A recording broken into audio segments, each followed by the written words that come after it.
Commençons si vous le voulez bien. Vous l'aurez remarqué, mais depuis quelques jours, nous sommes en guerre. Mais moi, ma guerre, elle dure déjà depuis des lustres, et c'est celle de la désinformation et de la connerie. Et je peux vous dire qu'aujourd'hui, on est plus sur un 39-45 que le bombardement de Zanzibar. C'est fou le nombre de conneries qui passent dans ma télé tous les jours, mais j'aimerais justement profiter de ces temps tumultueux pour nous concentrer sur quelque chose qui m'a interpellé dans tout ce merdier qui se passe sur les réseaux sociaux. Et pour ceux qui ne connaissent pas le bombardement de Zanzibar, c'est juste la guerre la plus courte de l'histoire avec une bataille exceptionnelle de 38 minutes.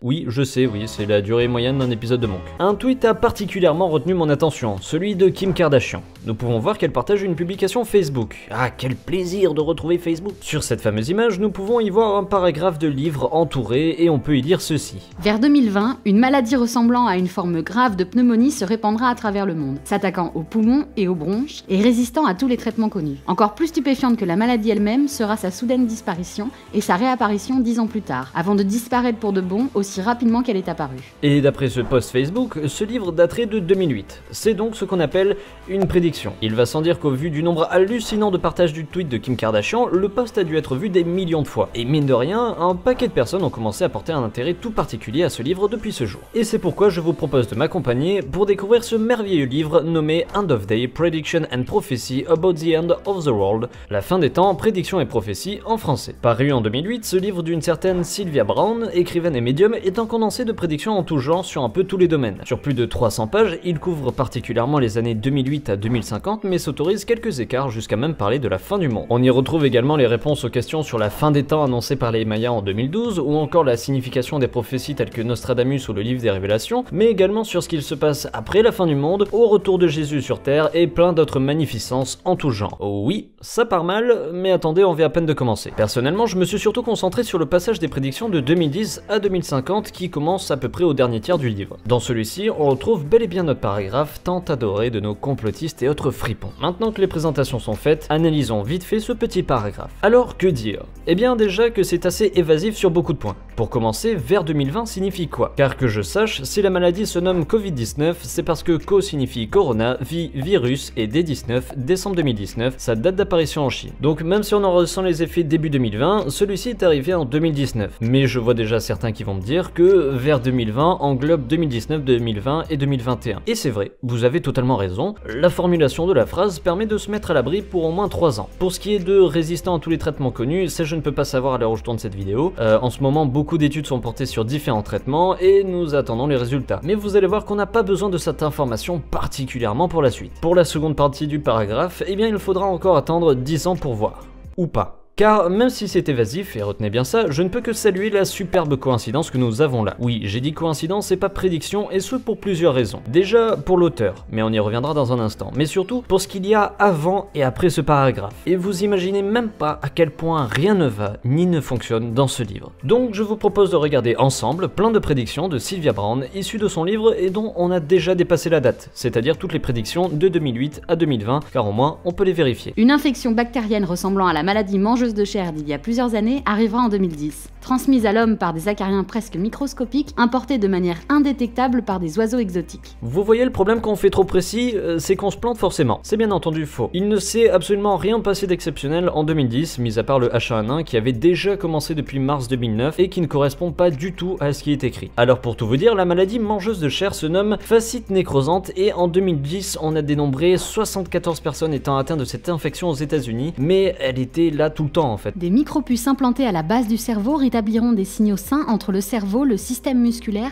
et le système neurologique, mettant fin à la paralysie et à la maladie de Parkinson au plus tard en 2012. Et c'est loupé. Vers 2013 ou 2014, la dystrophie musculaire, la sclérose en plaques SEP et la SLA, maladie de Lou Gehrig, seront vaincus par une utilisation hautement spécialisée de l'hormone de croissance humaine. Toujours pas. Allez, essayez encore. L'année 2014 verra l'introduction d'une pilule ou d'une capsule saine et sûre qui remplacera les pontages gastriques et les chirurgies abdominales. Et l'anorexie et la boulimie seront éliminées par un médicament récemment découvert qui cible l'hypophyse. Et non, toujours pas. Allez, je crois en toi, tu as déjà prédit quelque chose d'à peu près correct, hein, donc montre aux gens que tu es une vraie médium et que tu peux prédire l'avenir, Sylvia. Allez, montre que c'est pas juste une coïncidence sur des centaines de prédictions. Toujours en 2010, le diabète sera considérablement réduit et finalement guéri grâce à de brillants progrès dans l'utilisation des protéines. Et non, toujours pas, là malheureusement aussi. En France, par exemple, le diabète de type 2 touchait en 2017 plus de 3,1 millions de personnes âgées de plus de 45 ans, hein, dont 12,1% des hommes et 8,4% des femmes en France, contre 11,5 et 7,9 en 2010. Donc depuis 2010 et ta prédiction de la guérison du diabète, le nombre de cas en France et dans le monde n'a cessé d'augmenter. Et pour finir sur quelque chose de plus joyeux, quittons tout ce qui est médecine et partons voir ce qu'il se passe du côté extraterrestre. L'un des titres les plus dramatiques de 2012 sera la découverte de mystérieux débris dans le désert de Californie-Nevada. Il sera impossible de dire quelle était la forme originale du grand objet mutilé, mais l'alliage dont il était fait n'était clairement pas fabriqué à partir de matériaux terrestres. Bon bah là non, une fois de plus, hein. Elle nous dit aussi dans son livre un petit peu plus tard que les extraterrestres sont déjà parmi nous depuis des millions d'années et qu'ils vont se montrer au grand jour en 2018 et qu'ils feront partie du paysage et acceptés de tous. Alors bon, certains ont déjà du mal à supporter d'autres humains à cause de leur origine ou de leur couleur de peau, alors imaginez que des extraterrestres pourraient coexister en toute tranquillité du jour au lendemain est une vision un tout petit peu utopiste. Elle indique aussi également que les extraterrestres sont parmi nous à tous les niveaux de la sphère de la société, c'est-à-dire à des postes importants tels que chercheurs, ingénieurs spatiaux de la NASA, physiciens nucléaires, enseignants, scientifiques, juges, bref tout ce qui demande d'être intelligent. Parce qu'apparemment l'intelligence n'est pas faite pour de simples humains. Vous l'aurez compris, on est sur un bon gros coup de chance de la part de notre chère Sylvia et à propos de l'épidémie du moment, même si ça reste encore très vaseux au niveau de ses propos. Mais là j'en vois certains qui vont venir et qui vont me dire que je diffame beaucoup en me foutant un petit peu trop du travail de Sylvia Browne. Et vous avez totalement raison, et c'est pourquoi il est temps pour moi de vous conter la carrière de cette médium haut en couleur. Enfin, la carrière plutôt ses déboires. Sylvia Browne est donc une américaine qui s'est faite connaître grâce à beaucoup de passages télévisés dans diverses émissions telles que le Larry King Live ou encore le Montel Williams Show, lors desquels elle faisait des prédictions pour des gens du public. Médium et écrivaine, elle se servait de la visibilité des émissions et de sa pseudo-notoriété grandissante pour vendre ses livres. Et ça fonctionnait super bien, jusqu'à ce que tout le monde se rende compte petit à petit qu'elle racontait beaucoup de merde. Dans ses débords les plus célèbres, nous avions ce jour-là. Yeah, in heaven, on the other side. Cette femme-là, c'est Luana Miller. Au moment de l'émission, la fille de Luana était portée disparue déjà depuis plusieurs mois. Sa mère était venue désespérée, chercher des réponses auprès de la voyante, et comme vous avez pu le voir,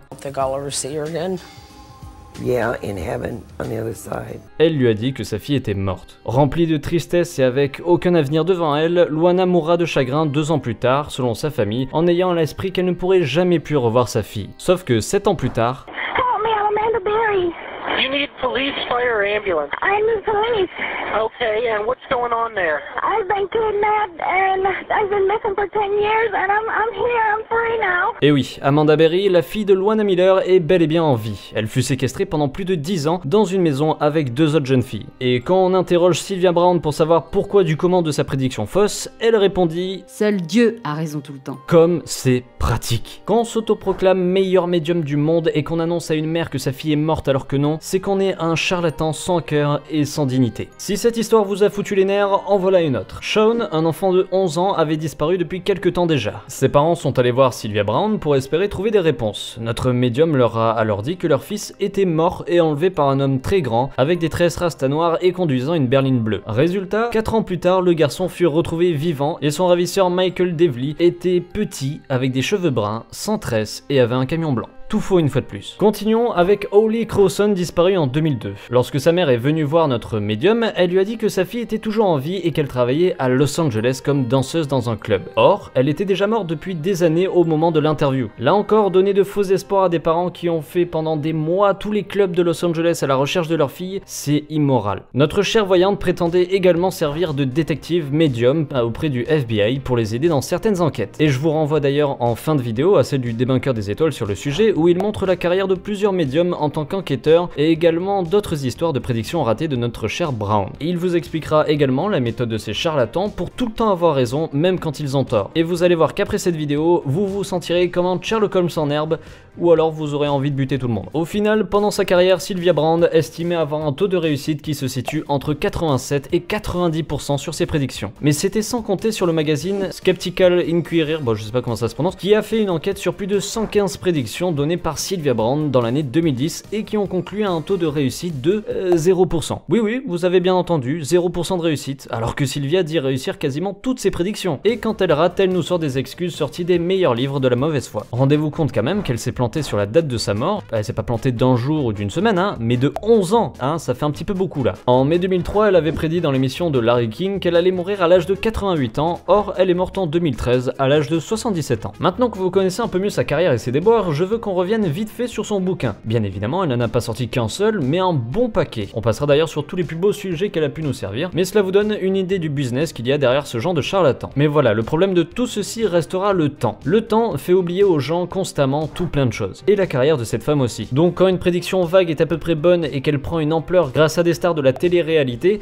cela donne un bouquin numéro 1 des ventes aux États-Unis sur Amazon. Et moi qui pensais qu'on était trop con en sortant dehors pendant les confinements, je vois qu'on a un petit peu de marge avant d'arriver à la cheville des Américains. Et tout ceci nous mène à un point important, le business derrière tout ça. 800 $ les 20 minutes de consultation au téléphone, 500 $ pour son fils, parce que oui, alors oui, pardon, j'ai oublié de dire, mais selon Brown, son fils a des capacités héréditaires, des sortes de prédispositions génétiques de psychisme. Voilà, hein, qu'est-ce qu'il faut pas entendre comme connerie. Alors, ajoutez à ça environ les 400 $ de consultation pour des enquêtes policières ou encore la vente de ses livres, ses passages télé et tout, et vous aurez à la fin un très beau pactole. Un peu trop gros d'ailleurs, puisqu'elle a été reconnue coupable de fraude en matière de sécurité financière, et bizarrement, elle a pas vu venir celle-là.